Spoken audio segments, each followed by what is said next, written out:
Yeah, welcome everybody. I think we can now officially start our second seminar of our cycle of seminars in Digital and Public Humanities of our spring cycle. And outside here at Zattere, there's really spring, so we should be outside and having an aperitivo in the sunlight. Yeah, from the next months on, I think even after the seminar, there will be some sun. So it's really worthwhile to come here if the pandemic does not prevent you to coming here, or if you're too far away. So the whole series will be online and in presence. The program is accessible on the website. Before I introduce you to Tiago, technical instructions. So we will have a 40 minutes presentation around that, and after there will be enough space for discussion. The seminar is being recorded, so if you engage, which I hope, in the discussion, or if you have questions, just be aware that you will be then also visible on our YouTube channel. So you can also go back if you don't want to make screenshots while Tiago is presenting, so you can get back to his presentation on YouTube. And usually you also share the slides, but our GitHub website is a little bit outdated. Maybe you saw this, but we discussed this earlier today at our team meeting. So this will be fixed soon, hopefully. So I'm very glad that everyone is here present from the team, from the Dipartimento, and from other departments and from abroad, and the whole of Italy. So I think I've forgotten no one. Today's speaker, Tiago Gil, just arrived a couple of weeks ago from Brazil, visiting scholar for 6 months here at the center and at the Dipartimento for Studi Umanistici.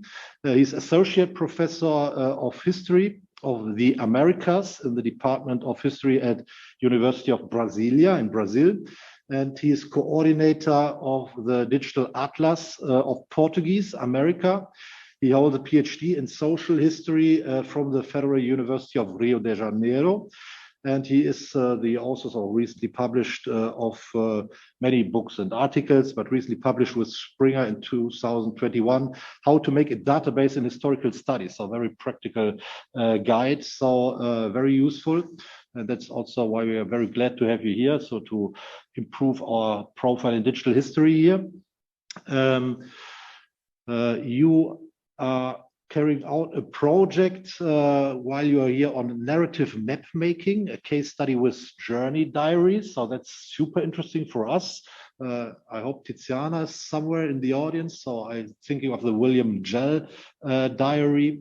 So there's a lot of potential, and everyone wants maps today and use GIS and all these fancy new technologies to create narratives because I mean, geographical data is among those data that is not easy to produce, but at least there's something so to put into data. The other thing are names and dates, of course. But today you are talking about more in general, but probably also about your research to carry out here on GIS and historical digital atlases. So thank you very much for being here, and yeah, sit back, relax, and enjoy the flight. Yeah. Floor is yours. Thank you, Franz. It's a pleasure to be here. I'm very thankful to you and Stefan and the public for this opportunity. And I think it's always a pleasure to talk about map making in historical studies. And I think we will have a good time today. And so I will try to talk today about this very ambitious subject that is GIS, and GIS applied to historical studies. And first of all, I will try to, okay, it's working. To present the plan of the presentation, first I will try to talk about the Digital Atlas of Portuguese America, and that is an example of GIS application in history. maybe not all the people are familiar with the concept of GIS, and I will try to show this product as a way to understand deeply the meaning of this technology. After, I will present some considerations on GIS and history.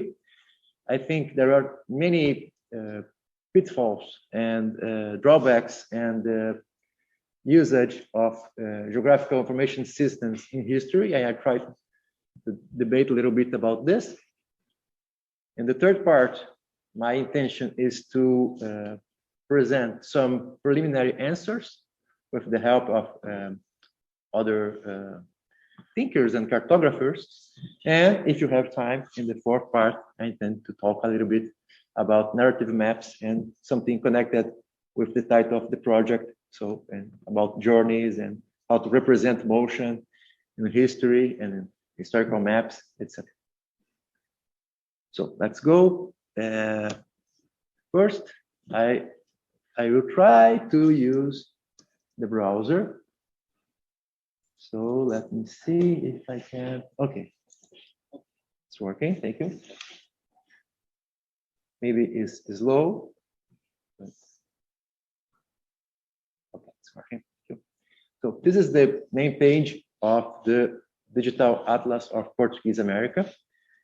And in this web page is a media wiki system in which we organize lots of texts, articles about colonial Brazil. But the special website that you have is this one. That is a sort of Google Maps of colonial Brazil. I try to make it run fast.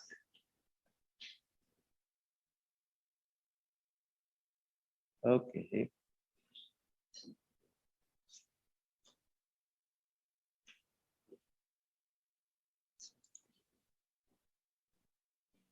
It's working, but wait.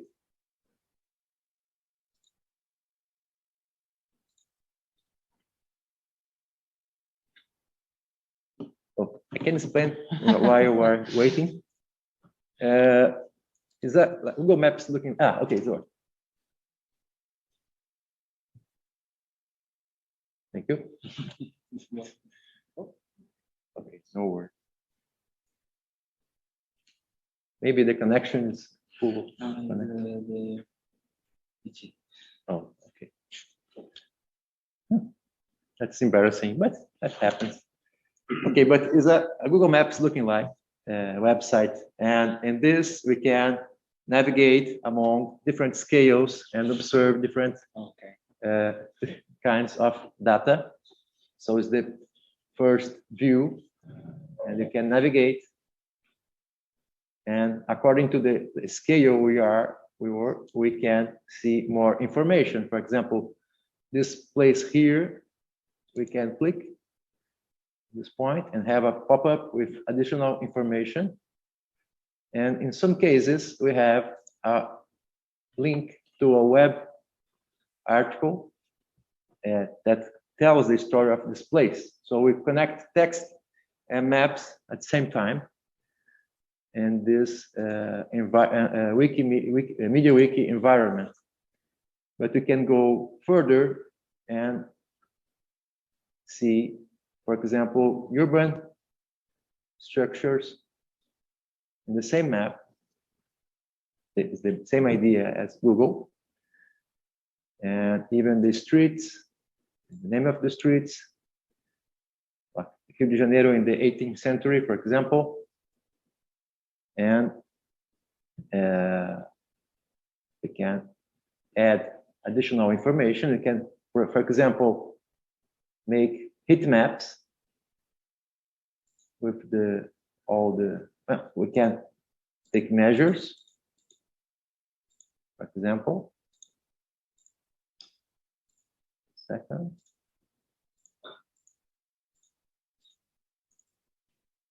We can calculate distances as well.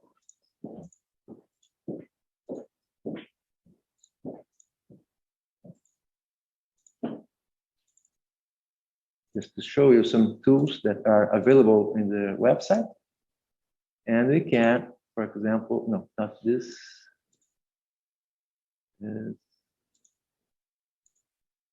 Oh. Analyze. Bitmap.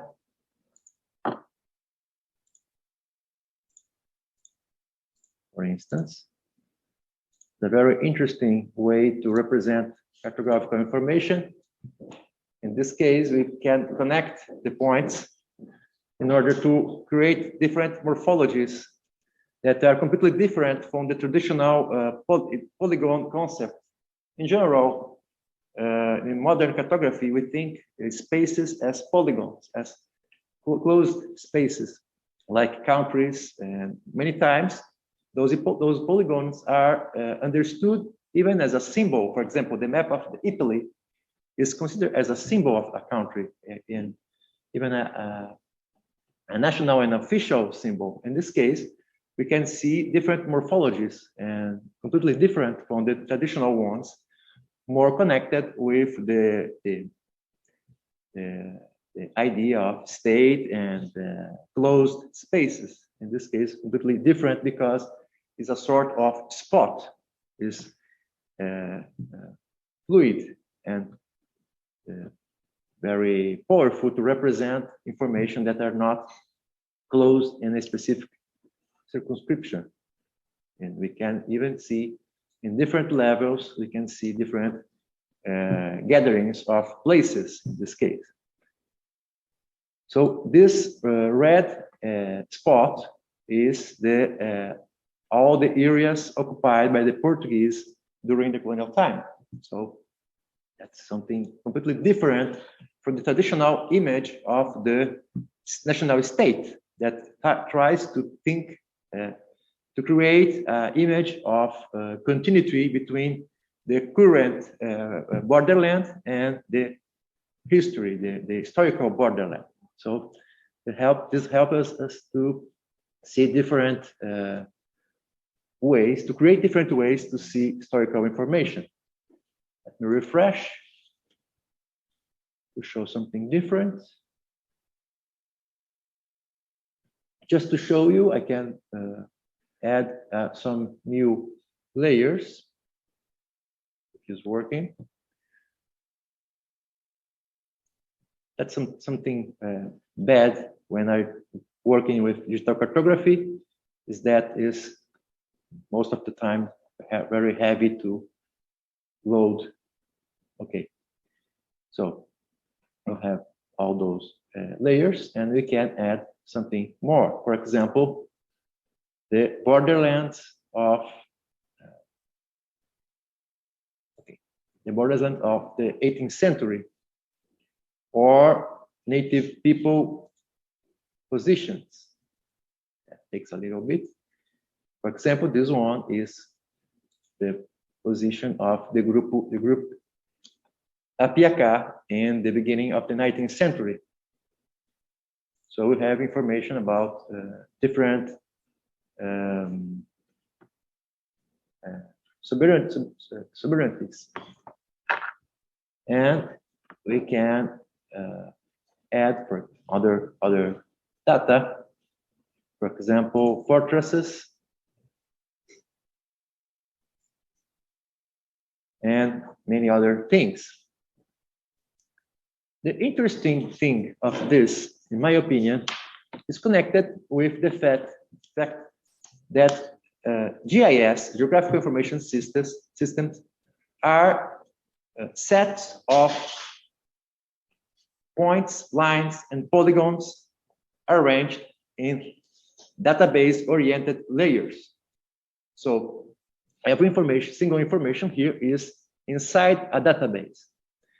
And this is at the same time something very interesting to work with, and at the same time a limitation, a drawback, because we need to fit historical information that most of the times are fuzzy or uncertain, or to fit this inside something very regular that is a database. So is to a certain degree is limiting. But I will follow just to show you something regarding other tools. Let me see. Refresh.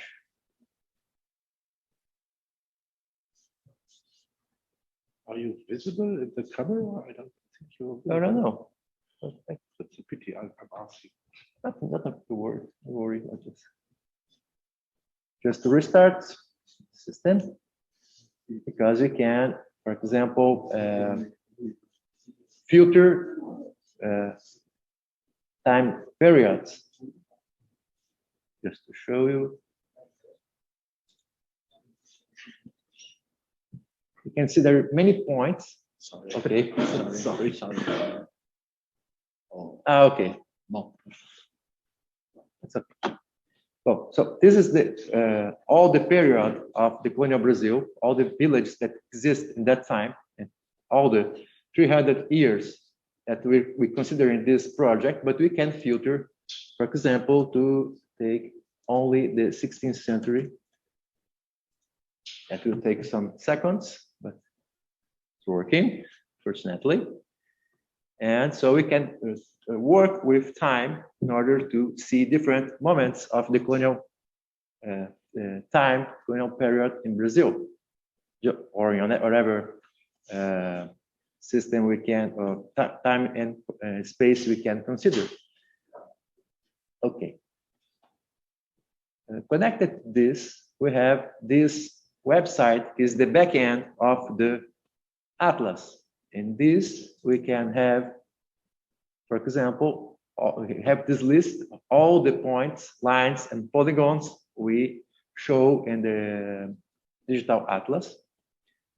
And we can see the features of every single feature, every single geographic feature. In this case, we have the name, the time, the beginning, the year of the beginning, and the year of the end, the coordinates of, in this case is I think is a way, is a path, and we have the management system to approve or deny a specific register. So we have this backend management system. And the interesting thing here is a database that we need to fit historical information inside.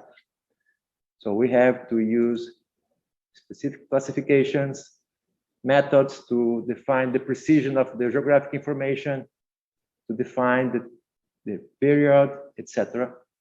So it's always a challenge to put information that's completely different in the same room, the same space. So that's something challenging when they are talking about map making, because you're trying to put different levels of information in the same regular way. Okay, that's just to show you a little bit about an example of a geographic information system. Let me return to go back to my presentation. Okay.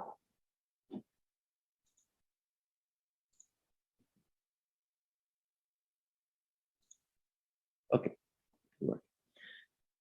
Now we'll talk a little bit about the partnerships we create to organize this atlas, because it's a very gigantic task. Try to put all the information in the same map. For example, we didn't know actually in the beginning of the project, we have no idea about how many towns and cities that there exist in Brazil in that time. We start with a very summarized list, and we keep researching in order to discover new villages. And after some years of research, we improved the starting list in 40%. So we have a huge amount of discovering of new places. So we have a list of almost 300 villages that exist between the 16th century and the beginning of the 19th century. But no one need know this before, and something we add to the research in colonial history in Brazil. But we always tried to engage people in this project in order to add new research information inside this website. So we create these tools to receive contributions. For example, articles about specific subjects in colonial Brazil, or the georeferencing of specific maps, old maps, or information about the position of specific places, and so on. You see, okay. This is an example of how to submit an article. And we connect this with a Zotero library. So we offer people a very big Zotero library concerned with the history of colonial Brazil. And this article, for example, was written by an expert in local councils, we call in Portuguese câmaras, that exist in that time, and we can download the article, the reference article, and so there's a connection with Zotero. So we're always trying to connect our project with other initiatives. We create a YouTube channel as well to put contents about how to georeference old maps and how to fill in the database. So there are many ways to contribute with the project, but actually the collaboration is always something that runs very slowly because people are most of the times afraid about how to make things in digital cartography. And I think something is changing, but in a very slow way. This is a website and I have talked about this classification system, but my point is not this. This is an example of article and other partnerships with other projects. For example, this one is a website focused on fortresses in colonial America, in Americas in general, but in colonial time. And this one is about rebellions in the same time period. But now let's consider some questions regarding the drawbacks of GIS, Geographic Information Systems, applied to historical studies. As I have just said, there are many problems concerning to this, but the most bad ones, I think, is the anachronism that can be characterize this employment. Let's give you an example. Today, we are accustomed to think about countries as polygons, as closed areas. But in the modern age, it's not like that. For example, Philip II, in the end of the 16th century, ordered a history of the Habsburg Empire. And he, the people in charge to do that, didn't do homogeneous space history like we think today the national history, but they collect information about the history of every single village in the Habsburg Empire. So the Habsburg Empire history was the sum of all single histories and not the homogeneous history of a space. That's completely different from the notion we have of history and geography that we have now. So how to consider that when I'm working with historical information in so regular and homogeneous systems like geographic information systems? It's a good question, I think. The second is fuzzy information, as I have just talked to you. It's completely hard to try to put information that we have, historical information that we have with different levels of trust and different origins, made for different purposes in the same database, and to represent this on a map. The third one is uncertainty. Uncertainty in the level of the knowledge, how to understand the meaning of old concepts and even old places. And the positivistic one, we can say, because often we don't have sure about the position of specific places and those places that really exist. So is very often we found information in places that are represented in all the maps that didn't exist anymore, never exist actually. I will show you some examples in some minutes. And a last problem is how to convert sources into structured data that's connected with fuzzy information as well. I could add other questions, for example, how to deal with toponymy that changes over time. It's really complicated to solve. And places that exist in the past and does not exist today. Just as an example of an attempt to fit old maps and geographic information system. This is a quantum software to GIS. And we have lots of maps that I try to fit in the correct place and current place. So we can see how mess it is. But I can highlight specific places.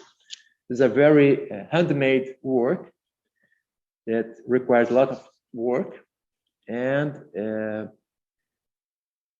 is beautiful, is interesting, but the most of the times is useless because those maps are saying something completely different from which we expect they would talk. If you compare those old maps with current maps, there are almost no connection. But a good amount of places mentioned in old maps never exist because they are product of the fantasy of the cartographer. The most of the times because the cartographer never stay in that region. He heard about those places and he tried to occupy the empty space with names, with labels. So a good part of this, the places that are over these maps are non-existent. And this is an attempt to check it, and most of the times useless. Oh, okay. But so up to here, I did a very strong criticism towards geographic information system, but I think they are very interesting. They can be very profitable in the research in history. But I think to to have a good usage of those systems, we need to combine both new technologies and the inspiration from traditional cartography. And I will mention two good cartographers. Cartographers, I think, could be well employed. The first one is Jacques Bertin, a cartographer who worked together with Fernand Braudel for many years. Actually, he was famous as a Braudel cartographer. And he creates something we call today semiology of graphs that help us to think how to represent rich information over the space. That's interesting because Bertin didn't have geographical information systems. That is an invention for the 80s of the 20th century. So Bertin, the most of the times, always use an empty paper in which he draw. So completely different from the current geographic information systems because it's with no constraints, no technical constraints. And this is a very beautiful map that Bertin did about travel of a ship from Venice to Greece and the time lapse in all the travel. I think it's a very deep and rich map. Like the first one, this one is about migrations in France during the 60s.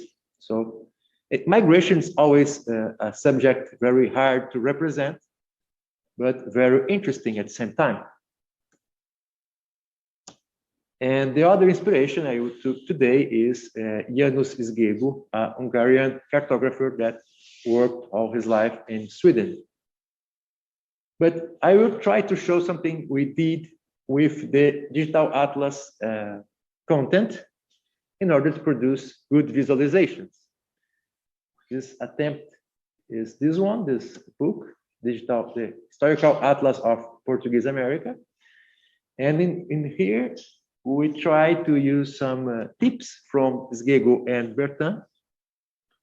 First, instead of represent, for example, towns, we represent heat maps of towns. For example, in this case, using algorithm of kernel, we could concentrate the creation of new towns over the time. So summarizing data and represent these summaries in maps.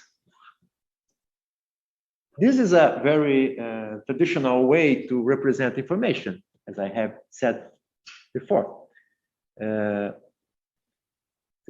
Taking polygons and closed areas to represent states or provinces.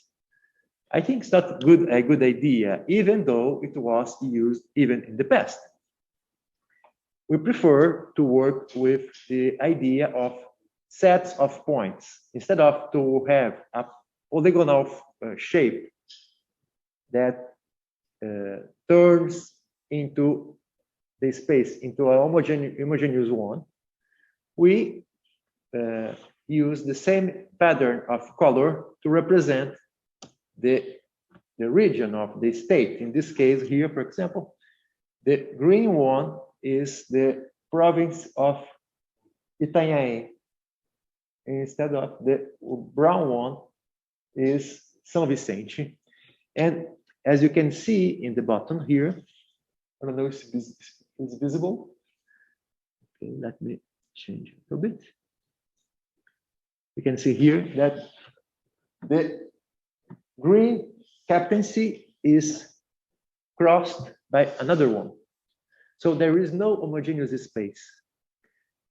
The political question here is connected with the dependence of every single town to a local lord, a local master. So with this kind of representation using dots instead of a polygon, we can see different levels of political connection.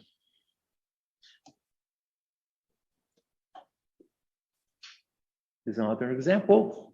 Just to remember the first map, this one, right? And this one, completely different because the criteria of representing information is completely different. Here we associate colors with the towns that were part of the captaincies of the states or the states, and the other map assumed that all that region was part of that state. I think it's completely different. And we can have a more rich representation using this kind of approach. This one is to try to deal with imprecision and represent even intensities, the concentrations. Such a way we can see that, for example, in this side here, in the north of Brazil, we have much more, in this case, fortress in comparison with the rest of the territory. This is a map that I have just already present about the native people positions. And in this case, we choose to work with a very a gigantic palette of colors because we would highlight the diversity of groups, and in this case more than 900 groups, instead of to concentrate them in, for example, linguistic terms or other questions. Here's the same, but was near the time. And I think I have some 5 or 10 minutes more. Something I think is really interesting is how to represent texts or literary texts as narrative materials, how to convert this into maps. In this case, I did it with this diary of the end of the 16th century that talk about the region of the All Saints Bay, Brazil also. And the traveler follows this direction, those directions. And for instance, in this in the town itself, in the urban space, he described the town ignoring the most part of the blocks and only highlighting some ones. Why did he do that? It's a good question. I have no idea, but probably he was trying to demonstrate that the political powers were more relevant than other ones. For this reason, he just mentioned the mayor houses and the main square and other buildings connected with the metropolitan powers. So with this, comparing the urban map of the same time and the description, we can know which he choose to highlight and which he ignore.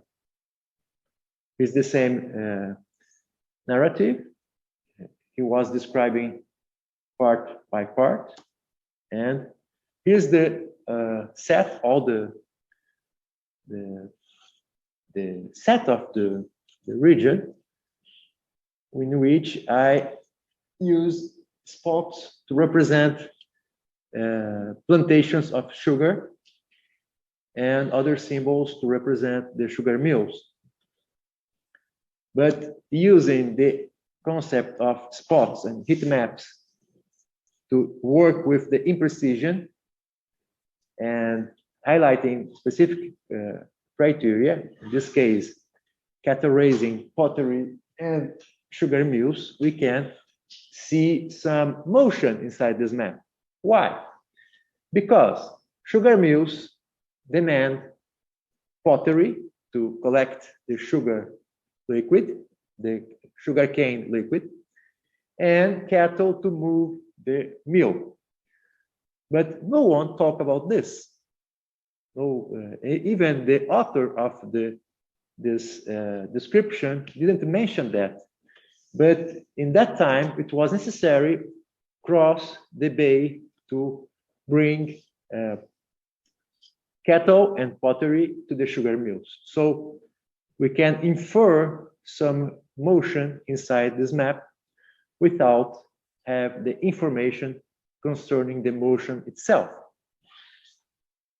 In this case, we are dealing with two things, motion and imprecision, using these spots.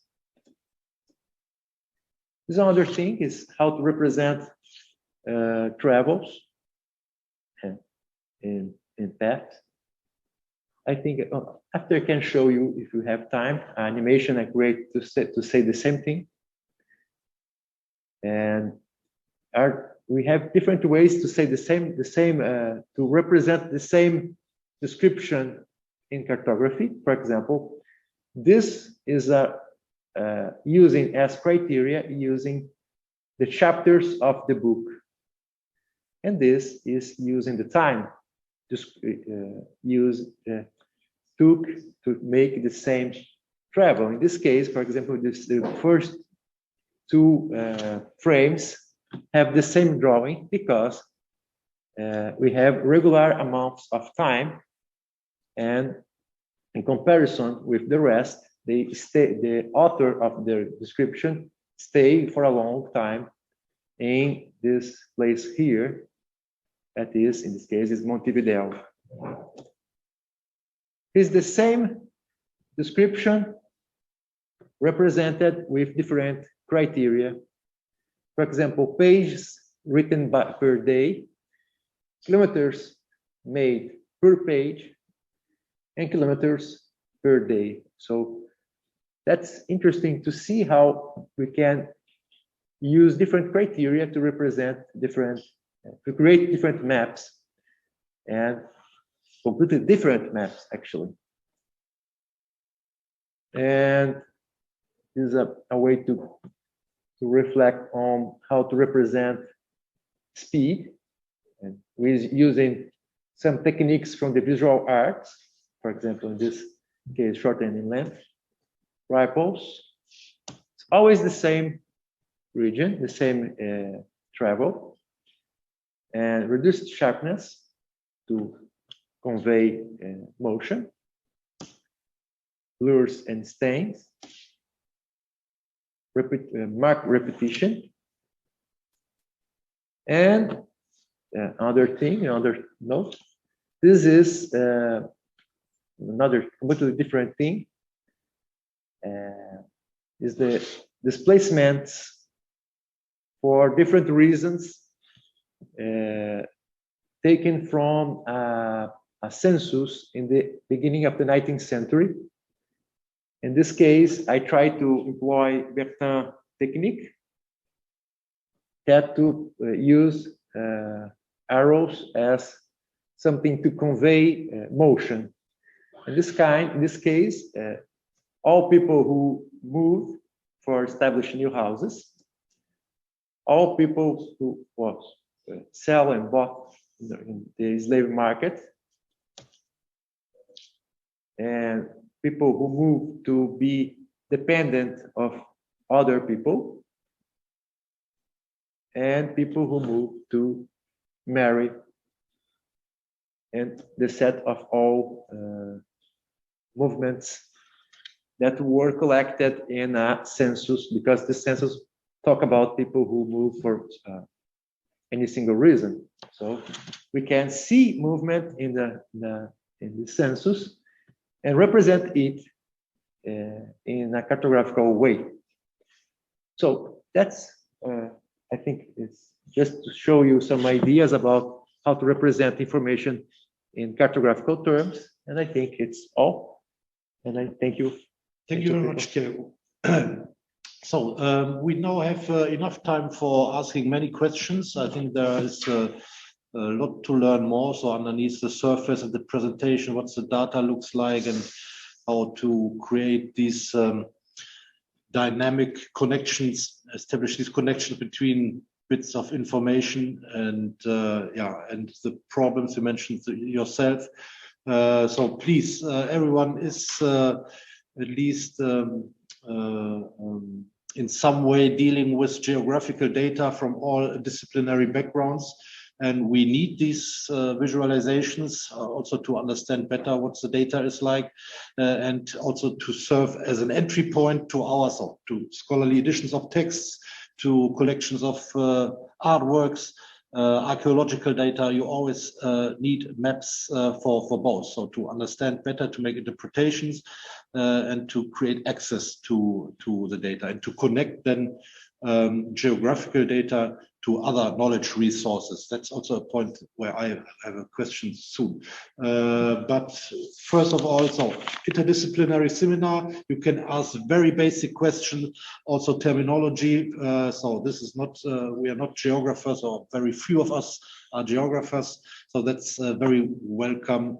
And everyone is happy if basic questions are addressed and clarified by our expert present here. So that's our chance to understand better GIS, historical GIS. So is this two different things actually? I'm not sure. Yes. HGIS and GIS. GIS are drawn to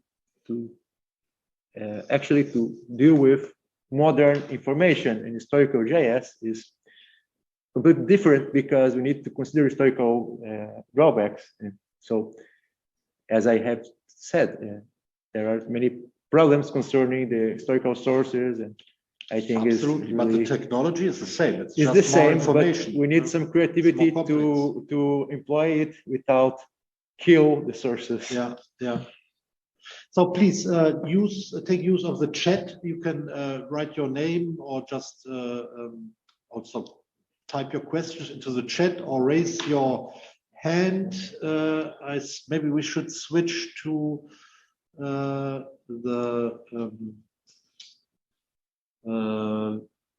that we see the participants from external. So I can see, or we can see who wants to raise a question. You can also just unmute yourself and shout, so we are not too many.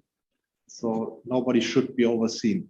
So here's the first question. That's a question mark at the end. That's good. Congratulations, Tiago. So Israel, if you want to pose your question yourself. Yeah, I can see. Yeah, but I mean, so we can see you. Or do you want me to read it? I can read it. Okay. Is it possible to import data produced with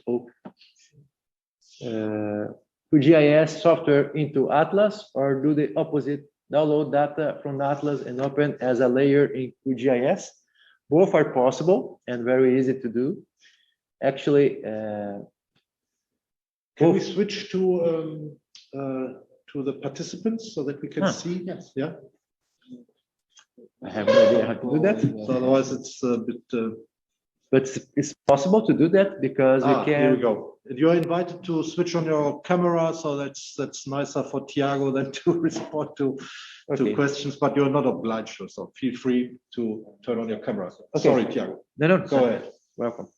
It's very easy to convert data from QGIS to the Atlas or the opposite, because the Atlas use very standard shape formats of files. For example, shapefile is a very traditional file used to save geographic information, cartographic information, and the Atlas are able to open it, and as well as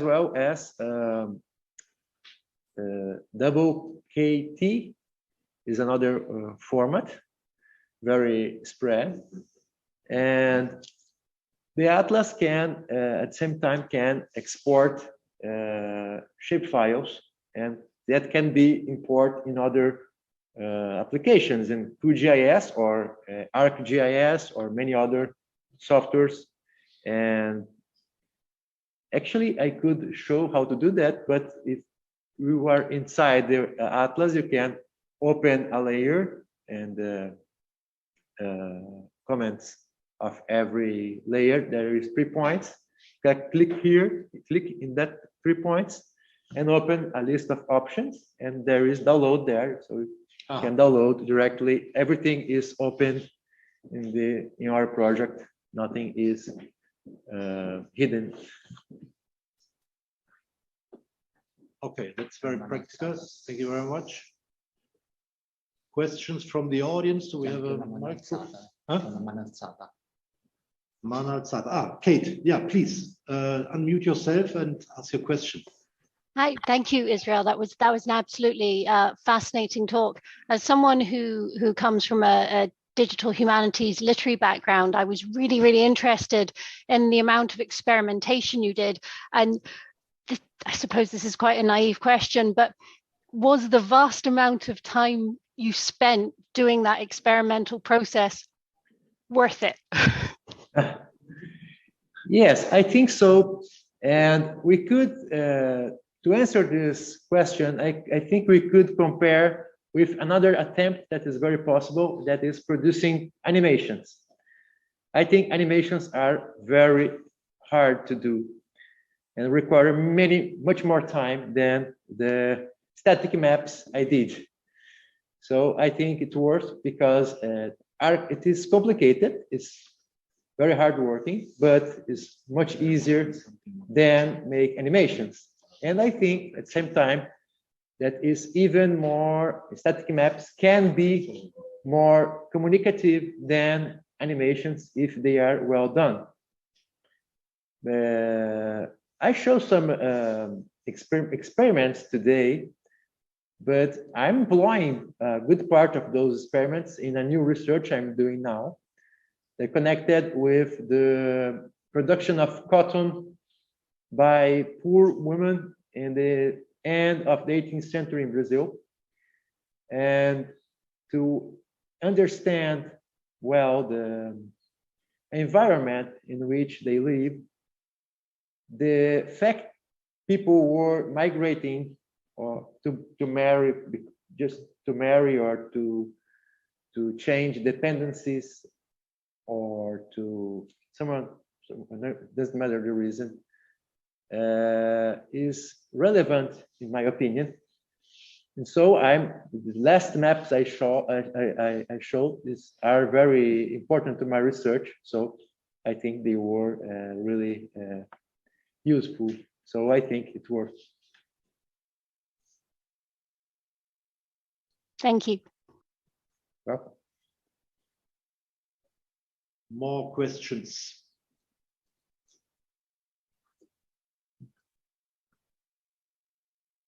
So what I do not really see, what's the role of an atlas, a digital atlas, accessible for everyone, and you can contribute data, and data is growing exponentially. So geographical data is all around, and so present data, but historical data about places. So this is growing exponentially. Then you have a project on, you said, of laborers in the fields. So some information here, something there. And I mean, what is the idea or the mission of the atlas? You can't collect everything, but you want to be open for everything. But if you don't have a clear plan what to include and what not to include, you have all these biases, misrepresentation of facts. So then you do a request on a certain century where you have a very focused, very detailed research of that kind, but missing the whole other complex. Then in a different century or decade or even a week after, you have again a diary with completely different set of information. So this all is a complete mess if you don't have I don't know, how do you document all this? I don't know, what's the idea? What is the core of the atlas? What is the information that is only here and that is maybe then useful, so to make export to use in other visualization tools, or to implement this into, I don't know, any other type of collections of data sets. So I don't know. So that's a very which is good. So an open and unstable resource, but it's also very dangerous. And you are, so I don't know how to take use of something like an atlas. I mean, it's a very general question. What is in books, in the print time, that was fine. You can make a statement at a certain time point in time, and there will be revisions, and you have always, okay, this atlas or this card map is about this type of information, and then you make your statements and in time, and that's it. But an open atlas, a digital resource. So I'm feeling very lost how to use and how to evaluate the use of this type of resource. Sure. First, I think it's important to highlight that a good part of the things I showed today are not from the atlas. The narrative part is just an experimental step I'm doing right now.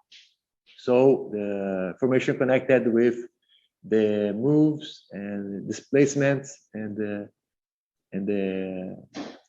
that region I showed at last is completely unconnected with the atlas. Just to introduce some ideas about how to represent motion.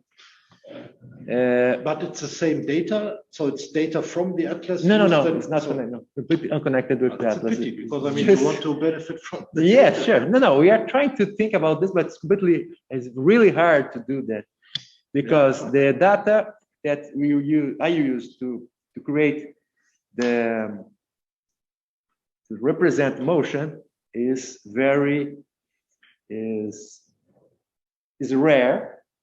It's very rare to find this information about displacements.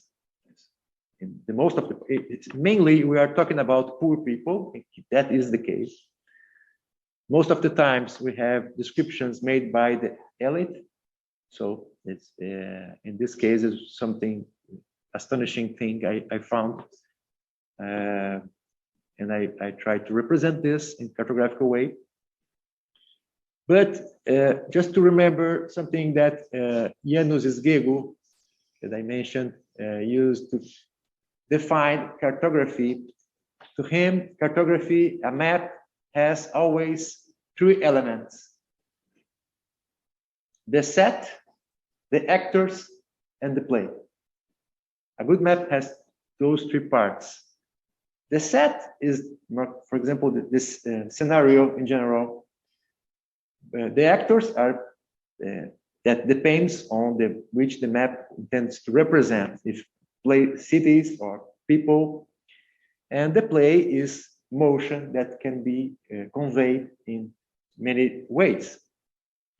The idea of the atlas is just to bring people the set, so people can have the set of colonial Brazil and try to imagine different place in that context. So they can download it and try to evaluate how geography could have a role in that time. But this is a good question because I can elaborate a little bit. Why did I do that? Why did I create the atlas? Because when I was doing my PhD, I found that was a strong connection between I studied the credit, borrowing and lending money among poor people, and I found that there was a connection with geographical issues, because people need to travel to find money in big cities, because the small cities where they live, there was no one with rich enough to give them money. So I think there is a connection with this space. But how could I evaluate this without having a map of that time? Looking at the old maps, they have no good information for me. So I need to create my own map see that, to check if this hypothesis is good or not. So I start create something to my PhD. After I finish my PhD, I start this project to consider all the colonial Brazil. And I intend to increase this and include the data from the Spanish America as well. But I discovered some years ago that is already done. Austrian researcher did the same thing, the same level of data for the Spanish America. So, and now we exchange data, and he is showing the Portuguese data into his website, and I'm showing the South America, Spanish America data inside the Portuguese atlas, so we can take advantage of each other material. I don't know if I answered you. I see again more problems and questions, but I don't want to monopolize here. So I mean, we have time to talk about all this. Sure. So from the audience, there are some very different questions, concerns, suggestions. So we have also a link here from Wieslawa from the Polish Atlas. So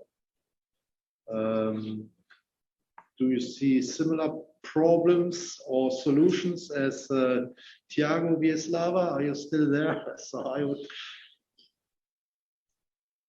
But just to elaborate a little bit more, the atlas has not a mess, as it probably seems. I'm over exaggerating. I understand, but because we have very regular data inside this.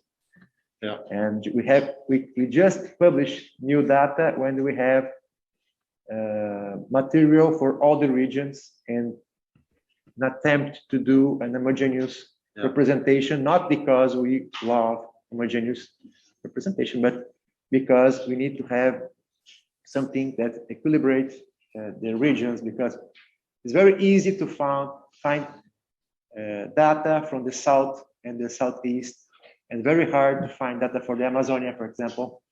But if you have no information, we try to search for more data in order to have an equilibrium between the regions, and not to convey the idea that some region has more places than other one, just because we have more sources regarding this region.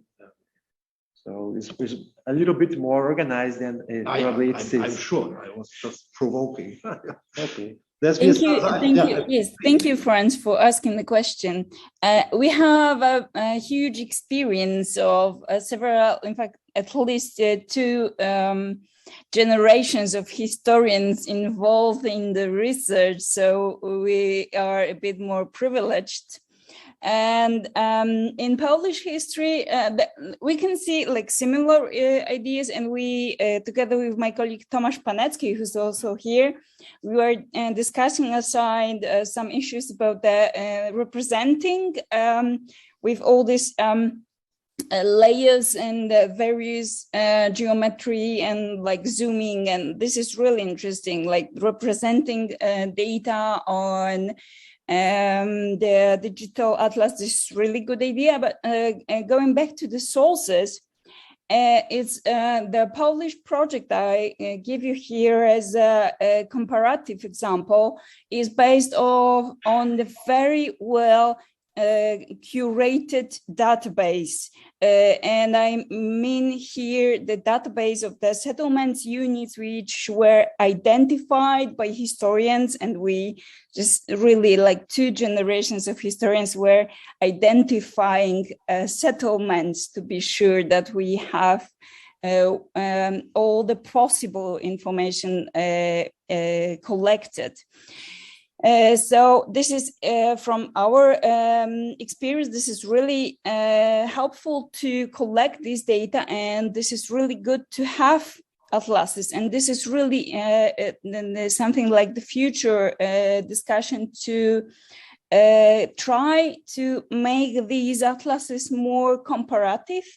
So this harmonization of the data sets is really interesting. And like, I think 2 weeks ago, we were discussing this issue with Francesco Barretas, who was introducing his approach of data standardization for international research about the administrative units with the ontology-driven approach. So this is, if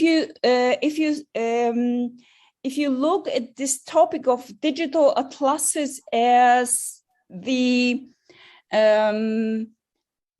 separate projects, but with similar goal, similar approach, it may be something really interesting. And I know at the moment I am just giving you very general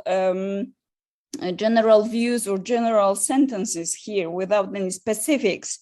And this is not without the purpose, because as I mentioned you, the lecture from Francesco Barretta is the point where we just can start the discussion about the standardization of atlases. And we could see and we could hear today that the huge problem is not with technology, because the GIS technology is like, if you have at least like the slightest idea about GIS, you can use the tools, and the toolkit is the same, maybe the same for everybody. But the data sets and what we can use as a source information for collecting information about settlements, this is the other story. We have such a complex histories, which we have such a different collections of archival materials and so on, that this will be the biggest challenge to find a way to discuss internationally about atlases.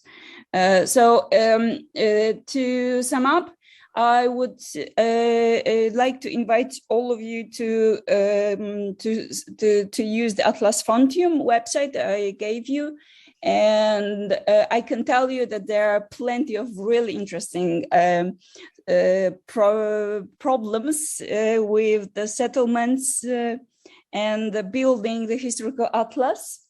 So today we had one example. The Polish example is the other. There's also a Czech example. We have also the French example from Francesco Barretta. So it's spreading, it's growing, but the future is not yet discovered in this field. So thank you. Thank you very much, Vyacheslava. So that's a very nice perspective on the whole field of cartography as part of creating atlases, and what's the role of atlases. And I mean, when I was provoking saying that it's a mess, it's not your fault. I mean, the data and the sources are a mess, so we don't have a complete record of geography in the past. So that's just how it is. So that makes it really exciting. But I mean, we probably have to use lots of disclaimers. So please be aware, this data is. That's why we have an article for every place, because in this article we can explain a little bit about the drawbacks of the collecting data and the history about this place itself. So these are narratives, so explained, so descriptions. We have both the story and methodological note to explain how we get that information and how ideally that should be part of the data itself, so that you can just keep this information, whatever you do with it. And how to represent this information at the same time. There's nothing neutral. More questions, statements? Please raise the hand on Zoom. Valentina, I see your hand. Sorry, I almost saw you before. Yeah, please. So I think can you hear me, right? Yeah, very, very good. Good to see you. Hi. Thank you for this presentation. It was amazing and very interesting. And I have a very basic question. I was wondering if there is a tool on the web that collects references to all these sites related to historical GIS, to all these websites related to GIS, historical GIS, as yours and the other one.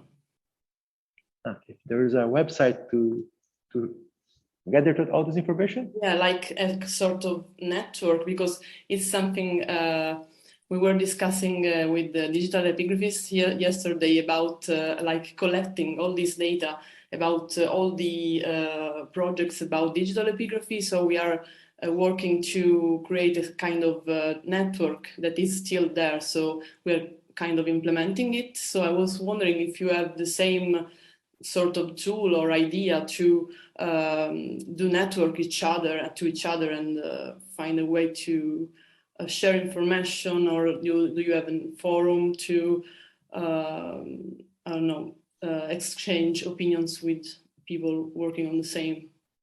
Would be great to have this. Thank you. It would be great to have this, but unfortunately there is no such website. But I think Pelagio's project is an attempt to collect together all information from different atlases.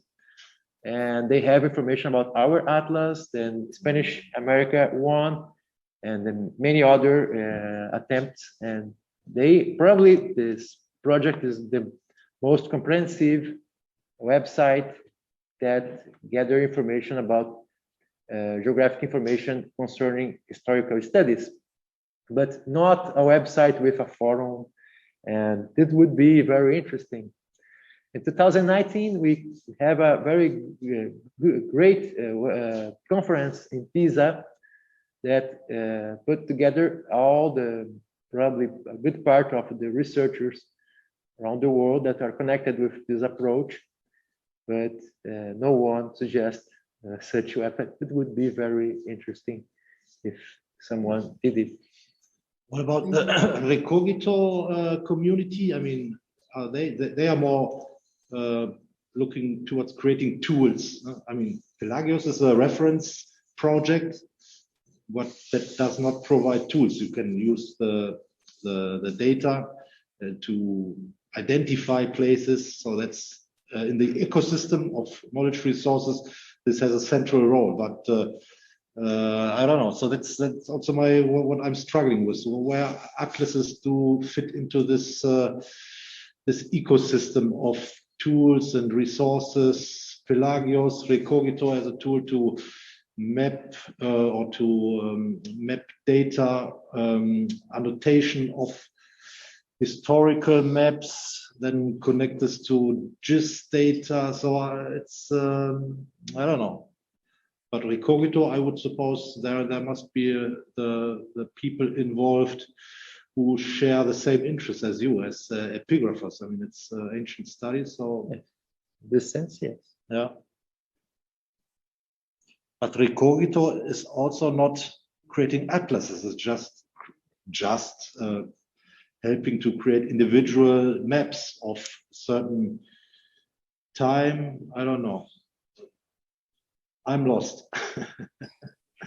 So they provide help to create. You don't do you know Recogito? Yeah, I know, Yeah, but yeah, I'm okay, not yeah. sure. I think so. I tried to use it once in a seminar situation, but I failed because I abused it. But so it was not the right purpose. But it's a very good tool. The best, I think, what's around at the moment. Sure. Thank you. Thank you for your answer, and it was great. Thank you. Thank you. Yeah, Eleonora. Thank you for your topic. I think you have to shout. So. Or is there a microphone? No, I mean, I have a very quick question. Yeah, but I mean, like, nobody should listen. Yeah? Okay. Cool. What technical tools did you use? Like, was it a relational database in SQL? It's a very like technical question. Yeah. What did you use to build like your web GIS? We use we have our own system that we create for specifically to the atlas. It's connected with the MediaWiki system. The E3Geo is a map server, and everything is using SQL, but what's the name? A specific version of SQL to maps for geographic information. That is the, I forgot the name now, but is a specific version to deal with this data and SQL databases.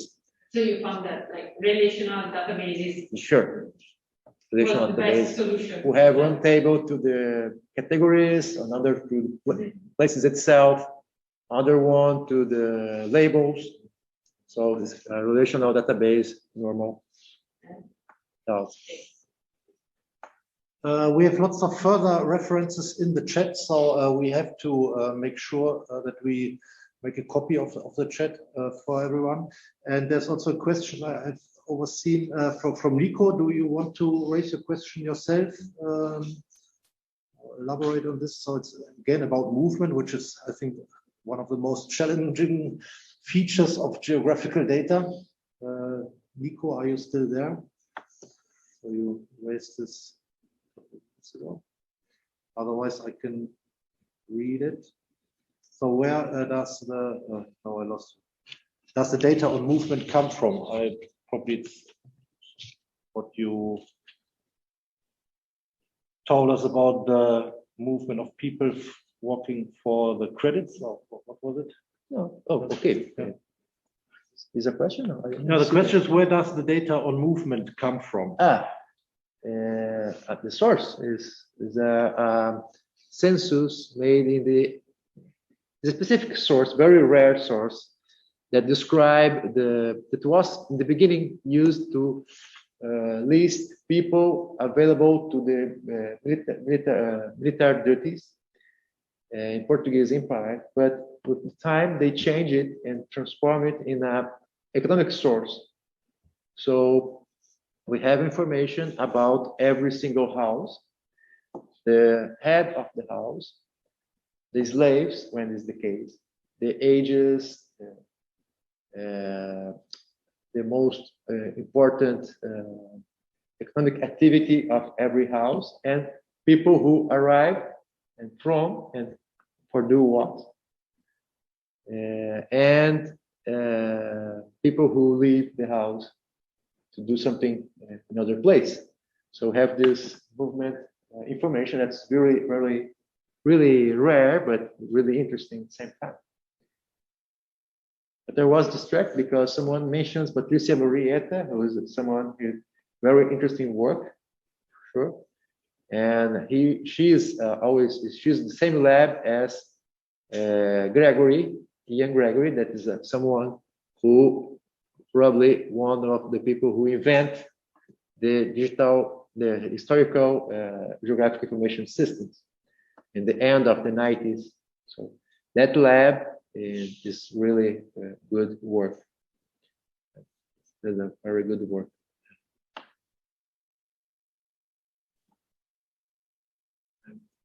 I was just wondering, are your data homogeneous over the entire period of time you're interested in, which is a long time, and this is an impressive amount of data over 300 years, or the other way around? Are you able to harmonize different types of data in different periods and in a sense make them fit the structure you have built for your database? Actually, the material that are available in the atlas is homogeneous because we are talking about cities and towns. So we have this typology of places is homogeneous. Now we are trying to include a level of urban space that's behind cities, small places, I don't know how, villages, little villages, that in Portuguese we call paróquias, that's like parishes, but parishes as a urban space, not as the circumscription of this space. But it's really complicated because available information is not regular for all the regions. Some regions, we have tons of data from about those parishes, but for other regions, we have almost nothing. So we are trying to equilibrate the level of information to not create the impression that some regions have this type of place and other doesn't have. But for all the time we considered, we have the same level of information to all the regions. That's homogeneously, yes. But only considering cities and towns. So, for example, we don't have a regular level of information about farms or mineration or raising cattle or other economic activities. It's very irregular, so we avoid publishing it. We're trying to search for more information because it can create the image that the cattle production was exclusively in a specific region when it was spread over the territory, but we have no idea because we have no sources. So we try to avoid publishing before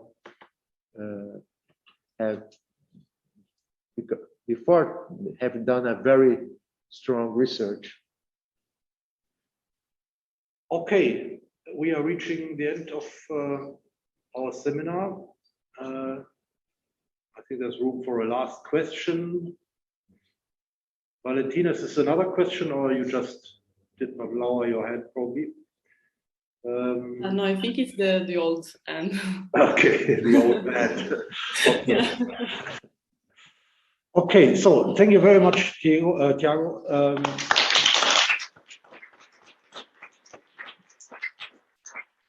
We will meet you back, or most of you, or some of you, for the next seminar on the 30th of March. Jean-Baptiste Cons from École Nationale des Chartes. He will talk about data-centric models for digital critical editions. So that will be another highlight in our series. So we are all looking forward to welcome you here, Jean-Baptiste.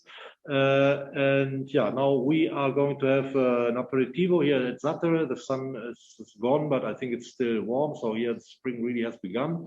And yeah, everyone who end of March is in the region should come here to. So hopefully the pandemic will be then again a little bit more under control.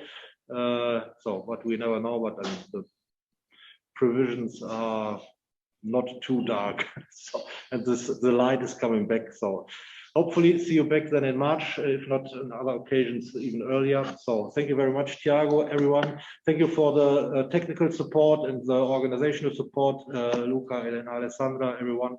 Stefano for the cycle, and yeah, everyone for being here and being present online.